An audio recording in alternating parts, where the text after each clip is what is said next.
এই বাংলার মাটিতে এখনো আমাদের ভাইদের রক্তের দাগ লেগে আছে, কিন্তু এই বাংলার মাটিতে আমরা আজও স্বাধীন না। আমাদের ভাইয়েরা স্বাধীনতার জন্য রক্ত দিলেও আমরা আজও স্বাধীন হতে পারিনি।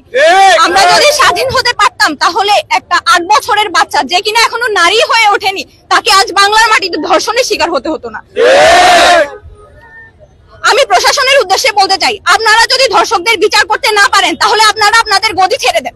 আর যদি গদি ছাড়তে যদি আপনারা না চান তাহলে বাংলার প্রতিটি নারীকে আপনারা গুলি করে হত্যা করেন। দূষিত হয়ে দুঃখে দুঃখে মরার চেয়ে সসম্মানে মাথা উঁচু করে গুলিবিদ্ধ হয়ে মরা ভালো।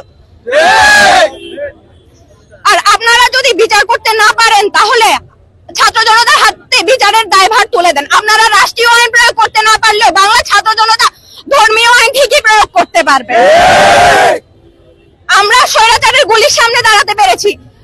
যদি বাংলার মাটি থেকে ধর্ষণ যদি না বিতাড়িত হয় তাহলে আমরা এই বাংলায় আরেকটি জুলাই নেমে আসলে আমরা তাকে মোকাবেলা করতেও প্রস্তুত আছি।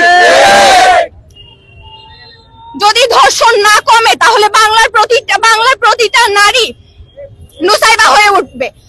বাংলার প্রতিটা ভাই তাদের বোনের সম্মান রক্ষার্থে একজন হারকিউলিস হয়ে উঠবে। আসসালামু আলাইকুম সংগ্রামী ভাই ও বন্ধুগণ, আপনারা জানেন আজকে এই কাঠফাটা রোদের মধ্যে আমরা এখানে উপস্থিত হয়েছি সারা বাংলাদেশ ব্যাপী যে হত্যা, নির্যাতন এবং ধর্ষণের মহোৎসব তৈরি হয়েছে তা রুখে দেওয়ার জন্য।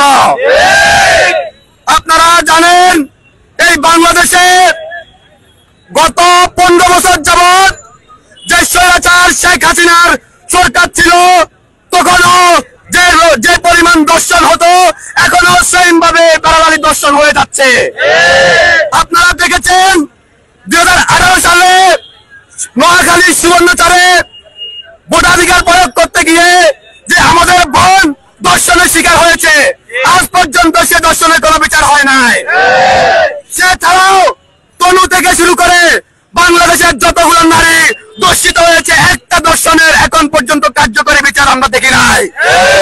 যদি আজকে এই বাংলাদেশে জনসম্মুখে একটা দর্শনের যদি বিচার হতো, বিচার কার্যকর হতো, তবে যে দর্শকগুলো আছে, যে কুলাঙ্গাররা আছে তারা আগে হুঁশিয়ার হয়ে যেত। আমরা এই ইন্টারিমকে বলে দিতে চাই, এটা 24 পরবর্তী বাংলাদেশ, এটা আওয়ামী লীগের বাংলাদেশ নয়, হাসিনার বাংলাদেশ নয়। কাজেই এখানে অন্যায় নিয়ম, হত্যা, নির্যাতন, চাঁদাবাজি এবং দর্শন হলে ছাত্র সমাজ সেটার জন্য প্রতিক্রিয়া দেখাবে।